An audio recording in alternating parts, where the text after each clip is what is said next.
Okay, to all our viewers here on Agenda, welcome to the program. I'm your host, Cito Beltran, thanking you for being subscribers of Cignal TV, viewers of One News PH, and watching Agenda every day, Monday to Friday. Maraming salamat po. Today is March 22, 2022. It's a Tuesday, and today we will have two very interesting topics and two interesting guests. First will be an interview where we hope to give you a better understanding, objective assessment, analysis, lecture, if you would, regarding estate tax, regarding all of this brouhaha of the 203 billion pesos collectible on the Marcos estate. Now, I will not editorialize. I will leave that to our guests later in the program, none other than former BIR, Bureau of Internal Revenue Commissioner Kim Henares, Attorney Kim Henares, to explain all of that for us. And then after that, we will be talking to our second guest for the day. She is a she's a world-renowned fashion and accessory designer.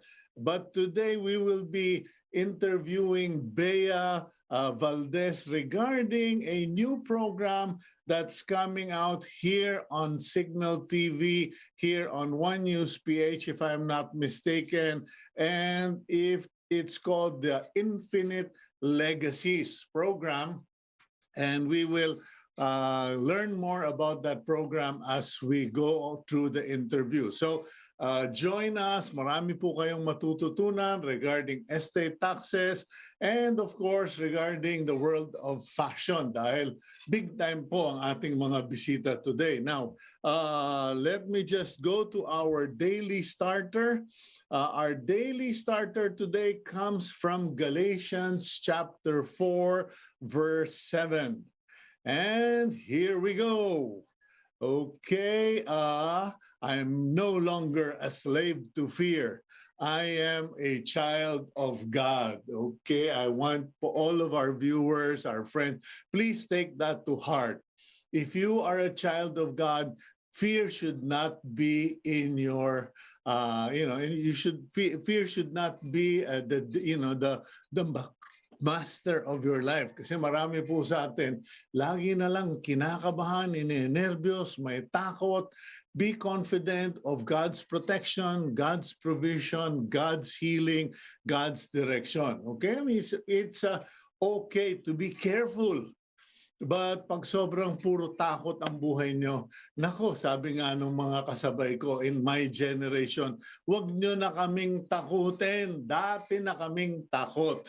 It's a sarcastic way of just saying, you don't scare me. I know what it is to live in fear and I'm not going to live in fear anymore. Anyway, let's go to the front page of the Philippine Star. Today, March 22, 2022, Tuesday.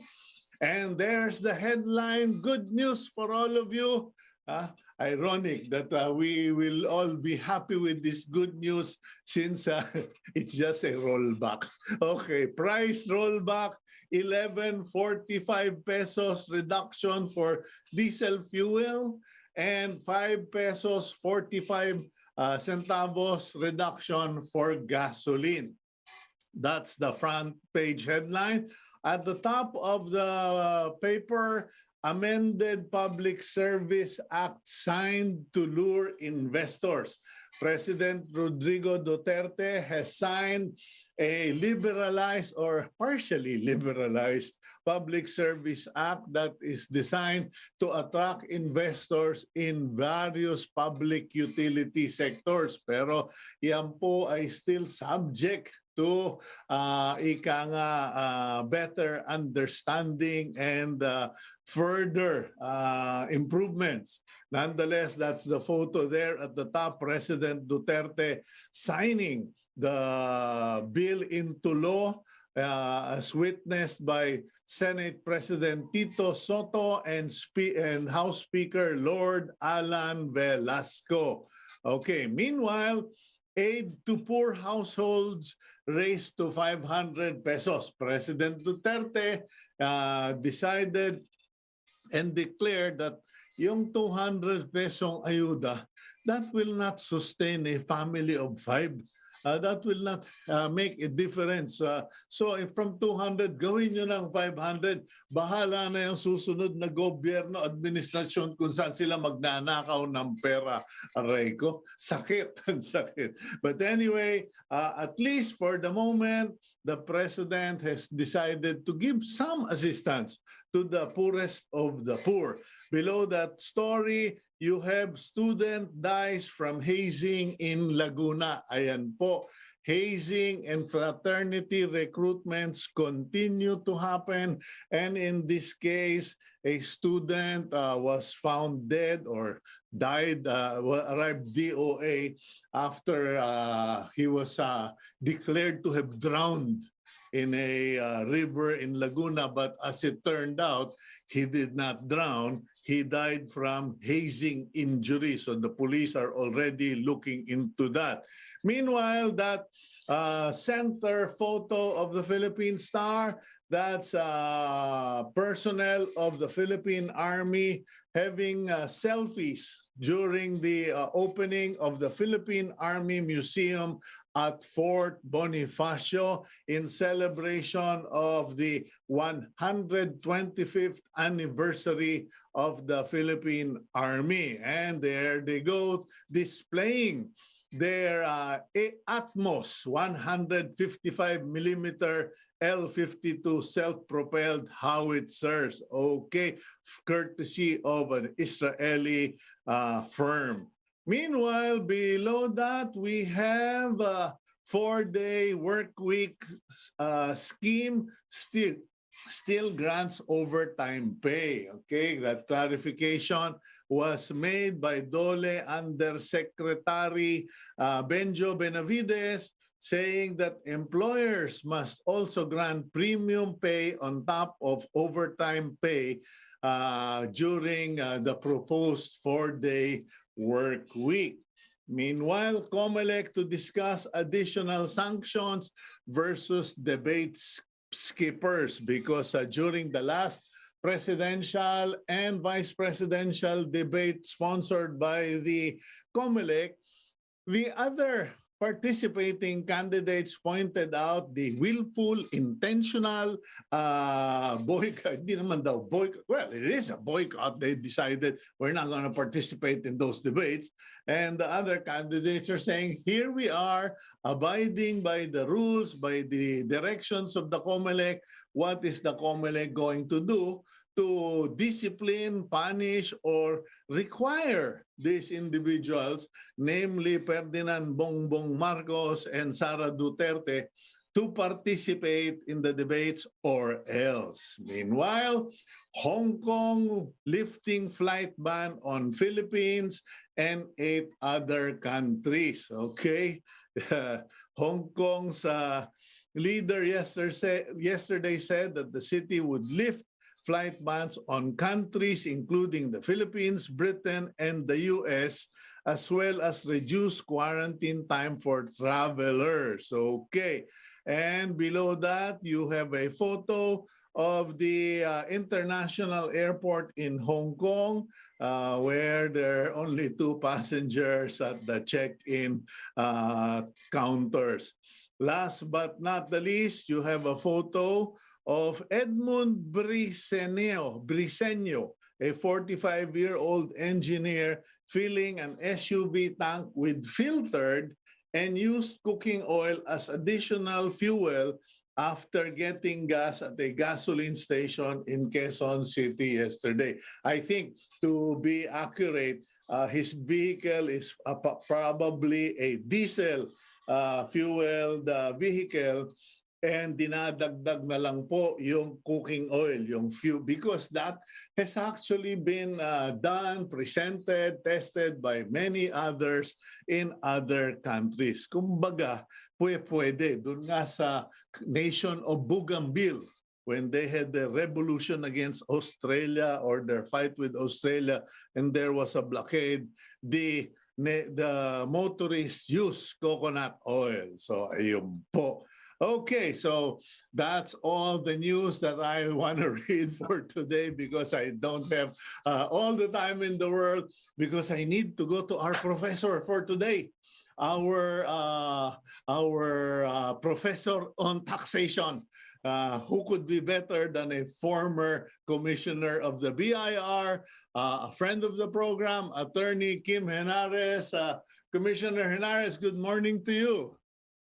Good morning, Cito. How's your cars? No more. All gone. I retired from all of those idols.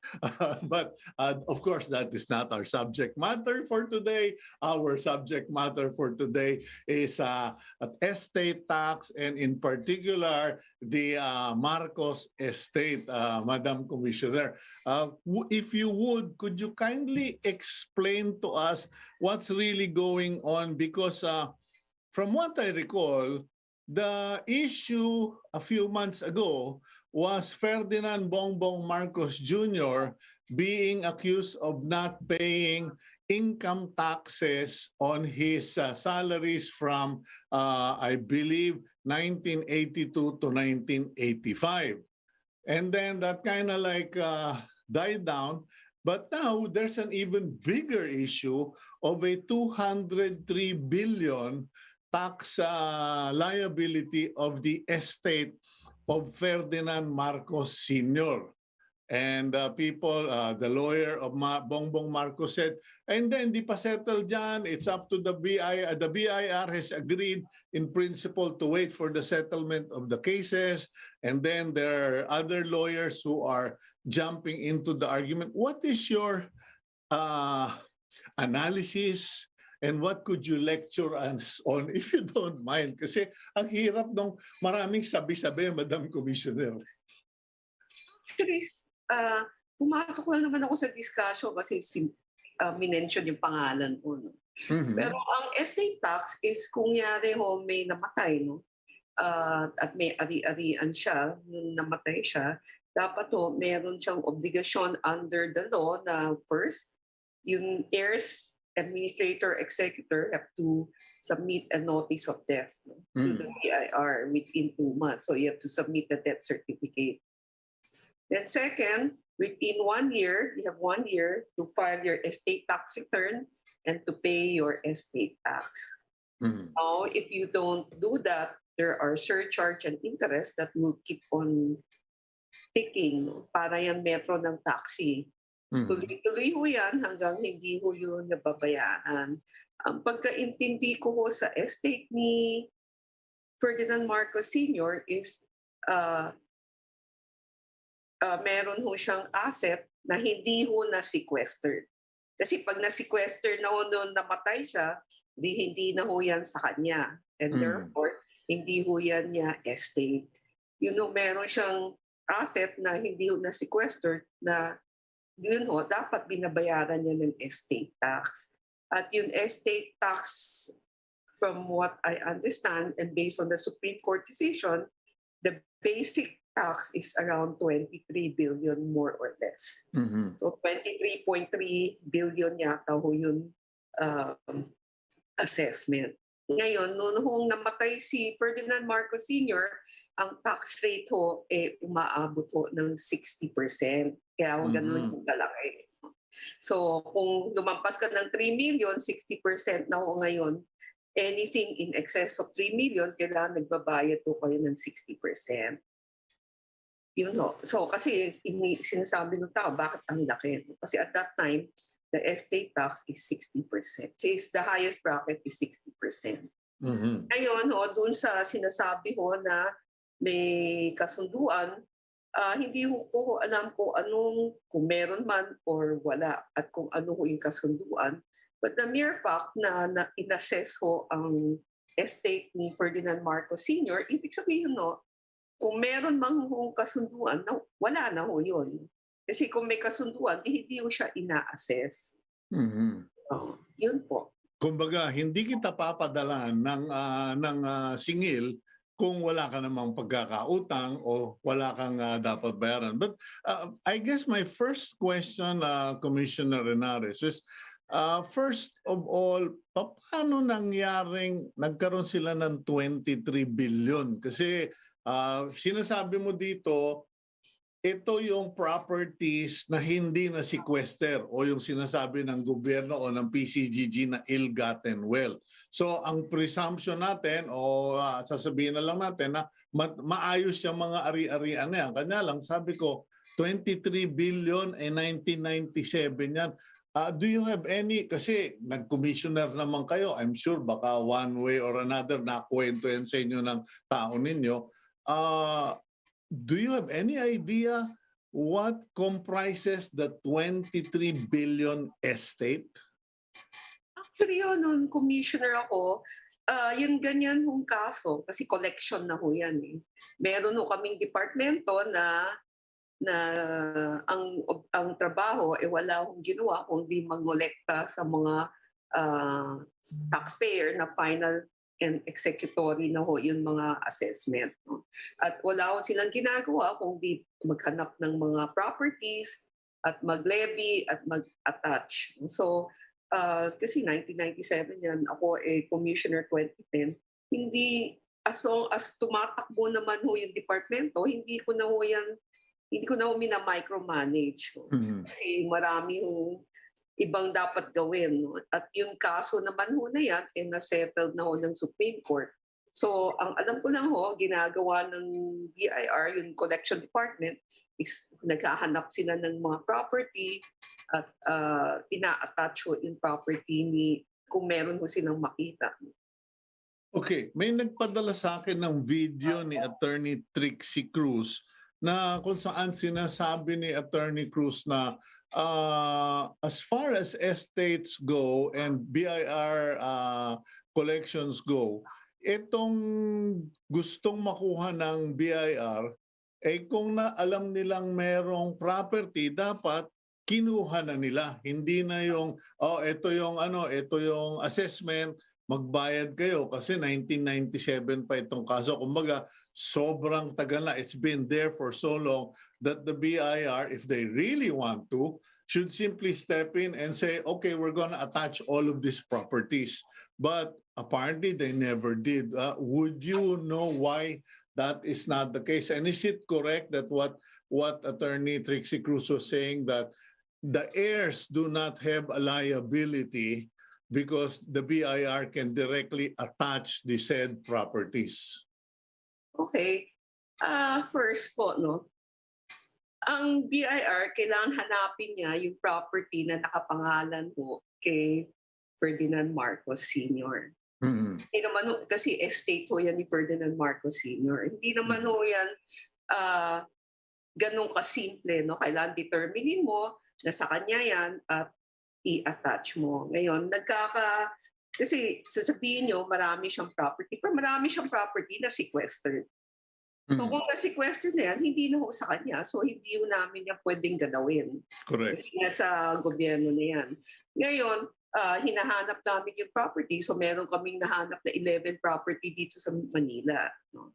Ngayon, they're still working on it. Pero ang problema namin, marami siyang property na sa abroad. Diba? Kasi maraming sinasabi na may pera siya sa abroad. Mm-hmm. Ngayon, if you look at kami, hindi naman kami pwede mag-enforce outside the jurisdiction of the Philippines. No?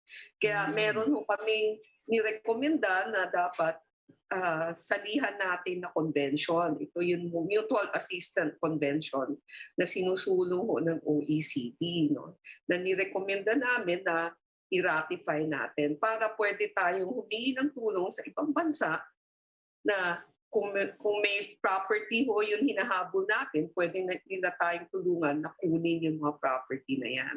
Yung convention na yan, hindi pa ho nararatify ng legislative body. No? We recommended that when I was still in BIR, so that was before 2016. Up to now, hindi pa ho yan na-ratify. Ngayon, yung sinasabi ho niya na wala hong liability ho yung heirs or executor. Ito ho, binabasa ko ho yung how do you call it? Yung tax code na ang pumasa nito yun hong tatay, yun hong namatay, si Ferdinand Marcos Sr. Sabi niya, the executor administrator shall file a return under oath in duplicate. So sino ba ho ang dapat nagpa-file? Ang executor, administrator, or any of the legal heirs.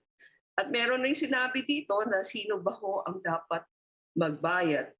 Sabi ho ng Section 107, within 9 months after decedent's death and shall be paid by the executor, administrator, or heirs to the commissioner. So ang obligasyon na bayaran yon nandun sa executor, administrator, or legal heirs. Na ang obligasyon para mag-file ng return ay nasa kanilang tatlo rin. Sa kanilang 3 sets of people rin. No? Yun po. So mali. Okay. So, yeah, but Commissioner, here's the problem. I will not. I said I will not editorialize. I want to be fair, no. But Bongbong Marcos has said, kung may mahanap kayo sa inyo na. I mean, that's what he has practically said.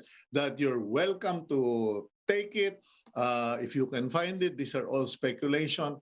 Now, why? Can't the BIR, on strength of Bongbong Marcos's public statement, can the BIR just say, well, okay, if that's what you wanted, we will make your day. We will attach all of this and we will sell them. Yeah, but first, the presumption is you have to look for it. You have to find it. Yeah, those 11 properties you were referring to. Yeah, we already have it. We don't need his permission. Okay. So may nakuha na kayo. Na 11 na kong properties. Okay, what about, ano itong hihingin 203 billion? Kasi parang, maski na ako, parang sabi ko, okay, ang in-attach to, ang kinokolektahan was 23 billion, lumaki na lang ng lumaki. But the original 23 billion must be based on real estate, I presume, as you pointed out, that are abroad, correct? Yeah, when you say estate tax, it's not only real estate. Kung yari namatay kayo, meron kayong jewelry, kasama ho yan. Nung namatay kayo, meron kayong artwork. Nung namatay kayo, may kotse kayo. Lahat ho ng property nyo, personal, real property, kung yari ho, meron kayo at the time na may-ari kayo ng trademark at may value ho yan, lahat ho yan kasama ho sa estate nyo at dapat yan ho yung basihan kung bakit ho kayo doon ho ibe-base na magko-compute ho ng estate tax. Ngayon ho, sabi ho ng batas, kung yari hindi ho kayo nagbabayad, no, meron hong surcharge of 5% per annum on the unpaid. No? Tapos yun ho, naging 20% ho kasi may mga amendment ho sa batas. No? Tapos yun yun ho yung surcharge pa lang ho. Tapos may interest pa ho, no? So, alam niyo yung interest ng hindi pagbabayad 20% eh. So,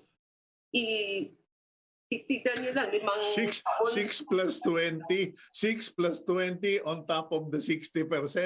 Aba, 86% na yata lahat yun. Okay. So 60, kunyari, 23 billion, di kayo nagbayad. In less than 5 years, doble na ho yun eh. Aray ko. So in less than 5 years, 46 billion na yun.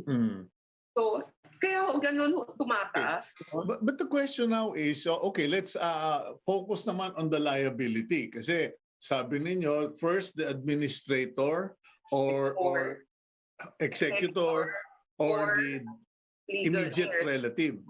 Legal heirs. Or legal heirs. Okay, legal heirs, sorry. Now, what if there is none of the above? Kumbaga, dinedma. what happens now? Kasi some are saying, hindi nga amin eh. Paano namin babayaran yung hindi amin, etc. Parang namamadel yung issue. But assuming following the BIR Commissioner Dulay's direction, he sent them a collection notice. Now they have been made aware of a collection notice and they choose not to act on it. Can they be criminally charged? Are they criminally liable?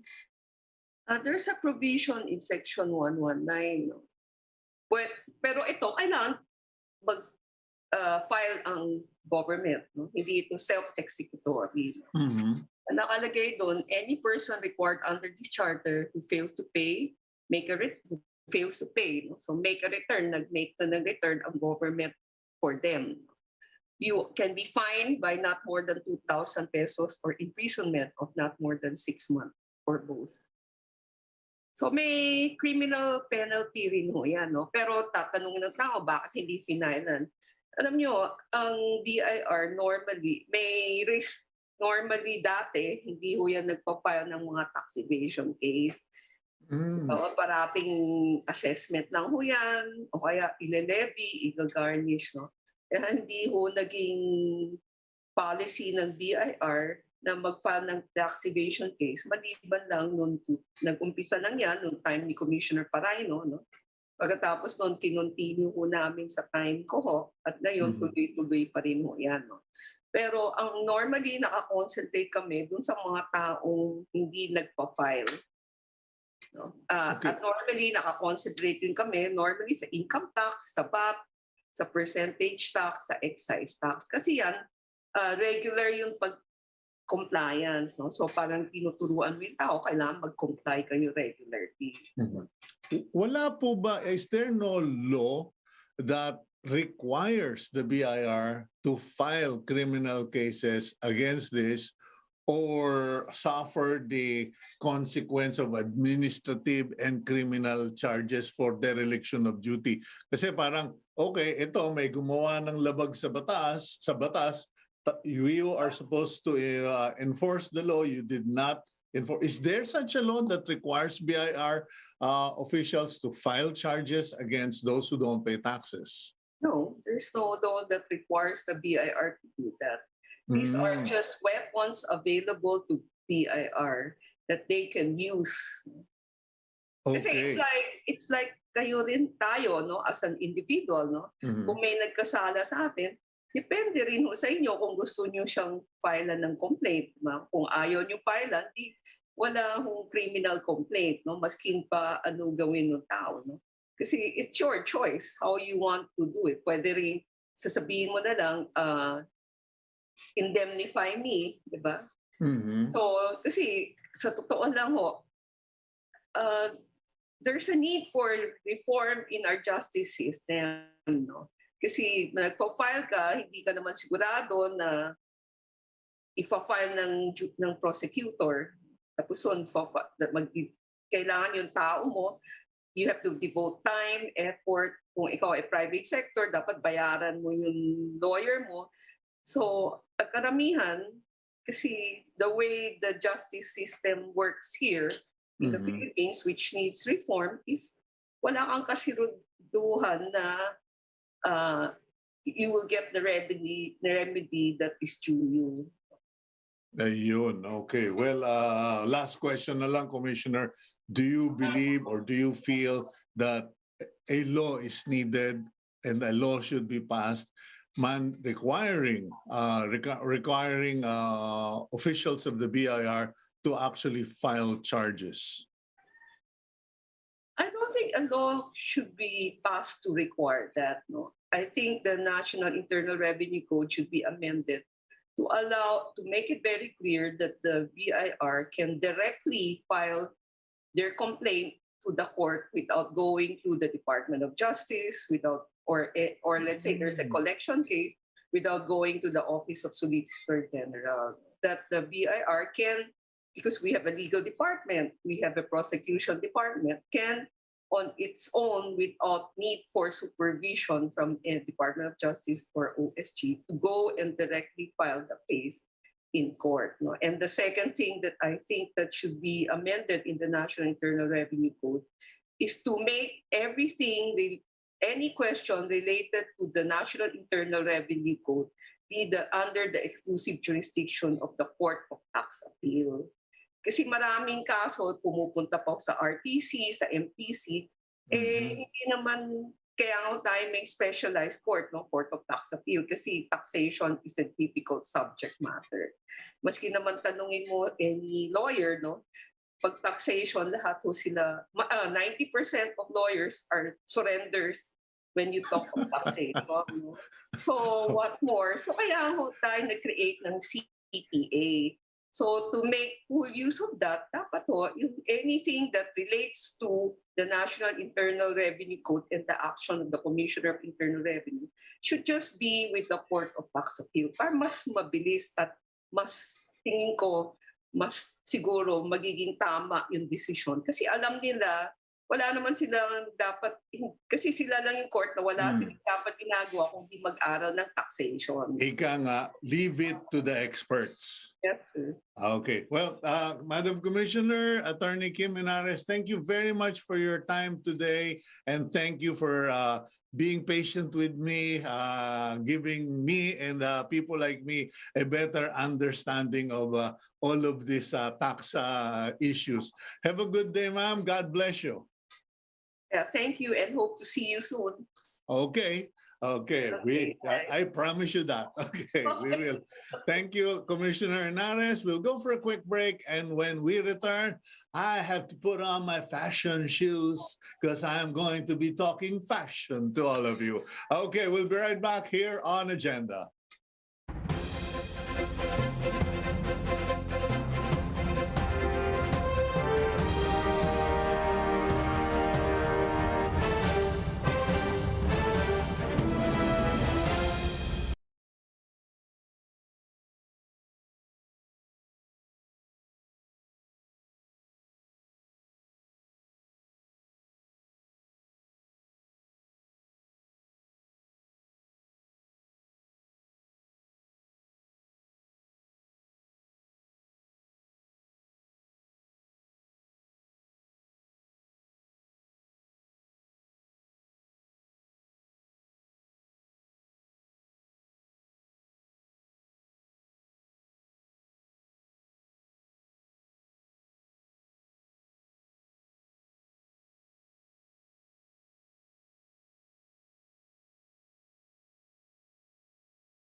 Welcome back to the program Agenda. I'm your host, Cito Beltran. Thank you for staying with us through the day, through the program. And now let's bring in our next guest. And she is a world-renowned fashion and accessory designer, studied in London. I hope I'm reading this or this was spelled right. Inchbald School of Design in London, and applied to Central St. Martin Academy for Jewelry Design. She comes from 3 generations of the Valdes family that is in the business of embellishments and beauty. And the signature Valdes style incorporates Filipino craftsmanship, okay, weaving and materials while impressing the culture and mindset of a global traveler. But today, she will also be with us because she is the, if I am not mistaken, the first feature of a program that will soon be aired on Cignal TV. And it is called Infinite Legacies Care of Smart Communications Incorporated. May I introduce our guest, Bea Valdes. Bea, good morning. Good morning, Cito. So nice to be here, and good morning to all of your viewers as well. Okay, thank you for joining us. I hope it wasn't too much of an imposition. I Not kind of at all. noticed that you were kind of like jittery. No, this is not hard news interview. This is all about fashion. As Billy Crystal said, you look marvelous, my darling. Okay. Anyway, just trying to relax you. But Bea, you are an icon for fashion accessories, etc., and you come from three generations of families that's into this business. But how did you come to terms or realize that, okay, this is something for me? Well, as you said, my mother's family had been in the fine jewelry business for three generations, and I think it was really, when I would see them, I would always question why there was only maybe one style that was available, not just locally, but also globally. There seemed to be, for me, another way of doing jewelry, and it was the exploration of maybe more humble materials, something that was more reflective of our own culture and not just something that was styles that were brought in from abroad. And I think that was really the impetus to explore what it means to be a jewelry designer in our own terms and in our own context. Okay, now being I've heard all of the horror stories of people like you who were change makers, who wanted to improve the craft, improve the products, and people would tell them, "Oy, Senyora, diyan ka lang sa tabi, ha? Manood ka lang, you just listen to us and you watch the older people." I mean, you went through that experience, I presume?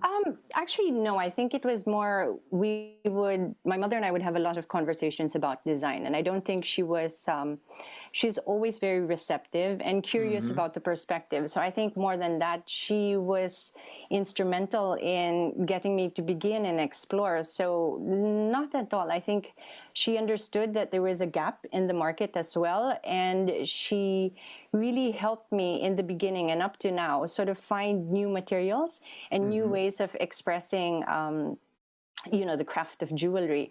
So I think it was having the older generation really receptive and really open and really supportive that helped me and my sister get along this journey. Okay, now I saw a photo of you gracing the cover, or at least your work. This really huge Necklace. Necklace. Okay, and actually, my wife saw it and showed it to me, and I understand it cost something like some of your work cost something like 680 British pounds or something. They're not cheap. Okay, they're definitely not cheap. But how do you start out from from the Philippines, developing this thing and creating products that go on the global fashion platform? There you go. From Vogue, you graced, your work Yes. was on the front cover of Vogue. Yeah, so for us, that was really a milestone. It's one of the world's most legendary supermodels, Kate Moss, and this was on the September issue of Vogue UK, which is also one of the most important fashion issues of the year. And I think it's really how we get from my mother's kitchen table to the cover of Vogue. I think the answer is we did it slowly, and we did it with a whole group of people, and we didn't do it alone. So it was really tiny steps at a time, sort of building a product that we were really proud of, and then slowly showing this to a few people, and that sort of grew exponentially. But it's really, I think, rooted in our craft. And for us, we discovered that we like to think of it as Philippine luxury because of the time and the craft that we can infuse into it. So that's sort of luxury on our own terms. Okay, but has it been hit and miss journey, or most of your work commission work, etc.? Because I mean, you must have gone through a lot of samplings. We do. I mean, I think it's definitely hit or miss. And I think the thing is that you just keep on going. You just keep on making, because through everything and all the mistakes, you learn from something. So it's like God's economics. Nothing is ever wasted. But we did start with bespoke work and custom work. And that's always been sort of the backbone and the soul of what we do. We like to make things personalized. We also never really liked making stock because it's important for us that these pieces go to a specific person. And we just didn't feel like if we made a lot of something and it would just sit there, that it was a bit wasteful. And that's really not how we wanted to do our company or to make the things that we do. I noticed that you've mentioned nothing is wasted. You're not into wasteful production. You seem to have a thing about maximizing your materials and your resources. Where's this coming from? I've thought about it quite a lot, and maybe it has to do with my mother has been called a serial renovator. So with houses, right, of all the houses she's made, I think she's only built one property up from scratch. And these homes are places we lived in or maybe for work. And she's always found a shell and sort of reworked it from the inside. And then with my father, he also used to restore objects or cars that were old cars that maybe did not have, might have been beaten up. And over the years, he would work on it really with passion and with, studying it and trying to find the best piece for it and just bring it back to a new life. So I think this idea of giving things second life and the things are not wasted really is generated from possibly the way that my parents used to do projects themselves. Okay, I am so tempted to just jump into that because if you heard Kim Henares, the first thing she asked me was about how are all my old cars, and I am into that. And my wife also is into renovation. So perhaps one day it would be great to meet your parents and kindred souls. But that's not why you're here. You're here because you're the first feature of this program, Infinite Legacies. How did you get involved in that project of Smart Communications Inc. and what are people going to see on the first episode? Well, how I got involved with them is Smart actually contacted me sometime during the middle of the pandemic, and they had this initiative which they called the Change Makers. And what it was to be able to feature the work we've done in our journey in hopes to inspire other people to take those steps and really try and create ripples that create waves of positive change. And central to this whole idea is that they would in turn support one of our advocacies. And our advocacy is actually called Circulo, and they are the first, I think, Philippine initiative that is pushing forward this circular mindset. What do you mean with circular mindset? So I think the circular economy actually is something that can be applied across the board. It's really based on these three principles. The first would be to design out waste and pollution. The second would be to keep products and materials in play for longer. And the third would be to regenerate natural systems. So if you run your business with these mindsets in its heart, applied throughout your supply chain, and then run it on renewable energy, it really makes for sort of a positive environmental outlook for the world. Mm-hmm. So you come from you represent the generation of nothing is wasted on the cutting floor, whether it's textile, whether it's paints, and whether it's gems or stones or metal. Yes, I mean, I think with us, we don't really see it as waste. I think we just see it as material. Oftentimes when I was beginning and we were looking at the different kinds of materials, it was always the odd pieces that excited me, the things that people found maybe of lesser quality or a strange, part that was not used because it was shaped differently and not perfect. And those were the ones that I found really challenging to work with because there was so much of their personality that you could bring out and coax it into a new form. And for me, that was really terribly exciting. So I think when we met with Circulo and we realized how aligned we were by making things and really things of value that cross seasons and generations and whose value is told in personal stories. That mindset seemed to fit in to the principles, although in our sort of poetic way. But yes, it's a generation, even with my kids, they think they're very, very conscious about not wasting anything. And I have also a 9-year-old who I find to be a serial upcycler. There's no packaging that doesn't pass through her and come out with glitter or becomes a unicorn or a birdhouse or something. So she's quite conscious of that, and I think it's a really robust mindset to be fostering moving forward. Okay, now, why would you'll be Smart Communication, Cignal TV will be airing that first episode very soon. Now, what is the takeaway that you want people or what are the takeaways that you want people to bring with them after watching the show? Because I have to be honest, Bea, watching you, the elegance and your talking fashion, people might be saying, "Ay, pangmayaman lang yan."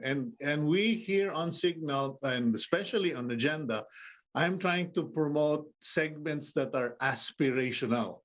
Like here, in your case, we would like people to see that you are someone they can aspire to be. Now, as far as the infinite legacies are concerned, what's the takeaway you'd like your viewers to see or take with them?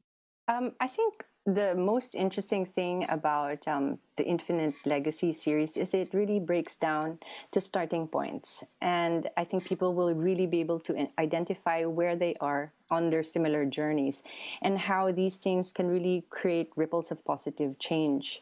And I think, especially when you think about the circular economy in fashion, there's so many other ways that as a consumer or as a designer, you can really find what fits and makes sense to you. I mean, even as a consumer, to consider, for example, your wardrobe as an asset, because there are avenues like resale or rental, swapping, or reworking vintage items that actually can generate income for yourself and also is less harmful to the environment. So it's really about a mindset shift of trying to work with what you have and look around and see what's available. So it's actually really relatable, and you can start at any point. And the impact, as we all start to do it, really is quite infinite in the end. What are the challenges that a fashion accessory designer encounters when they start up? Because there are a lot of kids who are really into what you're doing, of course, at a very elementary level, but soon they kind of lose their passion for it because they say, I don't have the budget, or I have very limited materials, or there seem to be very few people who are into this. I think one of the things really, if you're really passionate about it, I mean, it gives you a certain tenacity to keep on going and to keep trying to find solutions. I think even when we started, we didn't have a whole lot of materials to work with. Now we do have sort of a library of materials, but in the beginning it was really, a few bags of beads. And it's really simply about the language of needle and thread. And when we began, it was just about bringing beadwork and embroidery to a global audience. So again, it's a really small gesture with global dreams, but you have to keep on going. And I think the wonderful thing about Smart Infinity is that they will also be sponsoring talks that we will be having that deal with materials, with how to connect to like-minded individuals, and really how everybody at different stages of the supply chain or different stakeholders can get involved in their own ways. So it's really something for everybody to consider, because just the fact that everybody's still wearing clothes, it doesn't matter where you're based or your personality. It's something that you can relate to, and just have this mindset of how do we make things better globally by doing small changes. Okay, there has always been this issue about the fact that, at least historically, and I hope things have changed, high-end fashion often comes at the expense of low-cost labor. Now, in this circular economy that you are promoting, this wave and ripples of positivity, how are you dealing with the labor issue, with the improvement of the quality of life of your craftsmen or women or your artisans? Well, I think the thing, not just with the circular economy, but I think in general, one of the things that has changed is you have to zoom out and look at your context. I think it's really important to think about how things are made, who's making them, whether you're using harmful chemicals and how to change that, and really the conditions of how things are produced. With us, one of the things that we really decided was, instead of having a retail outlet, we would have a workshop that we could bring people into so that people could see not only the showroom, but also how things are made, and walk around and look at our materials and be with the girls who are crafting these pieces. I know that in countries that there are, ethical issues that still have to be worked out, but hopefully if one person starts to change this and it causes, something which is contagious, and other people see that it is possible to do so, it just means maybe you put a little bit more purpose over profit, that you align things in a different way, and just you can change the system, because if you're starting out, that's the best time to do so with this sort of mindset. Mm-hmm. How do you go from passion to profit? Because let me complete that question. Passion to profit, and how do you determine the value of your work? Because many Filipinos, including myself, have been criticized and saying, you Filipinos, you always undervalue your worth, you undervalue your work, and you guys have to learn to be proud of what you do. Well, yes, exactly. I think when you ask, just on the technical basis of how we value our work, the most expensive component of our pieces is really the time.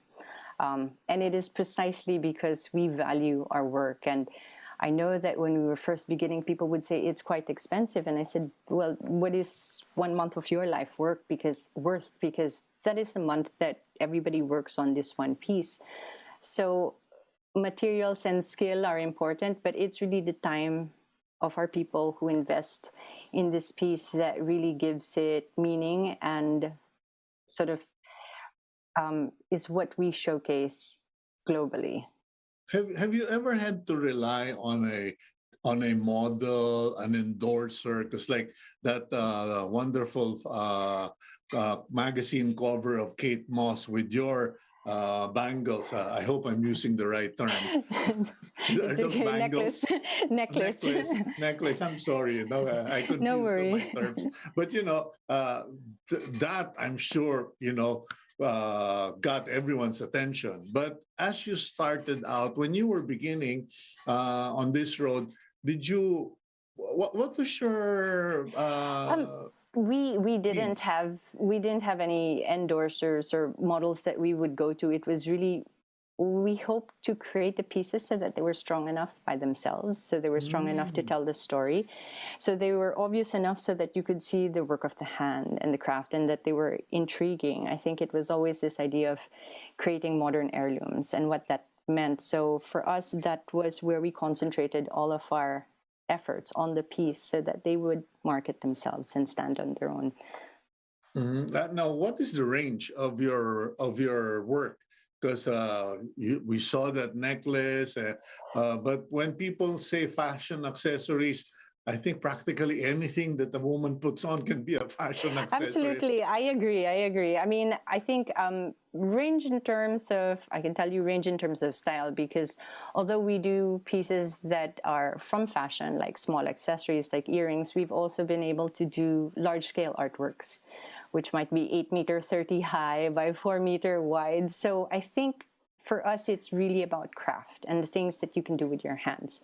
Mm-hmm. So whether they're in accessories or in bags or in larger jewelry, or whether they're in artworks, it's really a celebration of that technical skill and the different applications it can fall under. Okay, I'm just curious. How did all these lockdown, the COVID experience affect the mindset and attitude of your customers, your clients? Well, we're very lucky because I think one of the things that was accelerated by the pandemic was this idea that, again, we shouldn't be wasteful. And if there are things that we decide that we want to purchase, that they should really be things of value and to have more meaning. So with us, it became a way that we connected deeper with our clients, and they really found, they gravitated even more to our pieces. So we were really very lucky. Okay, well, I think at this stage I have to remind our viewers that the Infinite Legacies series will air its pilot episode March 27, 7 p.m. on Cignal TV's One News channel here on One News. And Bea, perhaps I can now give you the opportunity to invite our viewers to join you on the 27th of September. I mean, of September, of March. Sorry. I know. But please do join us on March 27 at 7 p.m. on Cignal TV for Smart Infinity's Change Makers about the infinite legacies. We would love to see you there and share our story and show you how you can be a change maker as well. Okay, see, now I'm the one who is getting nervous and you're the one who's getting so calm and relaxed. Anyway, thank you, Bea, for joining us this morning and at least giving us something aspirational, something to look up to, look forward to. And we wish you all the best with Infinite Legacies on March 27th. Thank you very much. Thank you as well, Cito. Okay, and that's Bea Valdes, and we do hope, we encourage you to watch the program that will be airing on the 27th of March. And at this point, allow me to share with you our blessing for all of you this week. It is from the book of Romans, chapter 15, verse 13. And here we go. May the God of hope fill you with all joy and peace in believing, so that by the power of the Holy Spirit you may abound in hope. I do hope that you all take that to heart because, as I explained to Bea, that is part of the agenda here on Agenda. We are not trying to showcase glitzy, glamour, the rich versus this versus that. No, we want you to see things that are so good to look at, things that you can aspire for and you can learn from. And that is the plan here. We will be featuring more of people like Bea Valdes and, of course, other people who will be coming out on Infinite Legacies March 27, okay, 2022. Okay, so that's it for us. I'm Cito Beltran, thanking you for joining us today here on Agenda. God bless all of you. Please keep it here on One News PH.